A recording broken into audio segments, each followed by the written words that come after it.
అండి అందరికీ. మీతో ఒక ఇంపార్టెంట్ టిప్ చెప్దామనేసి మీ ముందుకైతే వచ్చేసాను. ఇది కొంతమందికి తెలుసు, తెలియని వాళ్ళ కోసం నచ్చితే ఫాలో చేయండి. అలాగే మనకి ఏంటంటే పెళ్ళికి కట్టుకున్న పట్టు శారీస్ ఎక్కువగా యూస్ చేయము.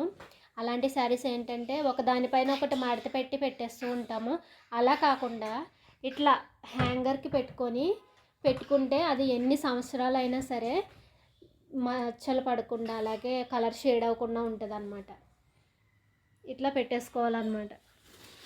చూసారు కదా, ఇట్లా పెట్టేసుకుంటే హ్యాంగ్ అవుతున్నంత కాలం కూడా మనకి కలర్ అనేది షేడ్ అవ్వదు. అలాగే మగ్గం వర్క్ బ్లౌజ్ కూడా మామూలుగా చీర మధ్యలో పెట్టేయడం కాకుండా ఇట్లా ఒక పేపర్ తీసుకొని ఆ న్యూస్ పేపర్లో ఇలా బ్లౌజ్ ఫోల్డ్ చేసుకొని ఇది ఇట్లా ఫోల్డ్ చేసేసుకొని మనం ఇలా షెల్ఫ్లో పెట్టేసుకున్నట్లయితే చాలా రోజులు అవి పాడవకుండా ఉంటాయి అన్నమాట. ఇట్లా పెట్టేసుకుంటే కనుక మగ్గం వర్క్ బ్లౌజెస్ అనేవి అస్సలు పాడవు అనమాట. నేను ఎప్పటి నుంచో ఒక 5 ఇయర్స్ నుంచి ఇలా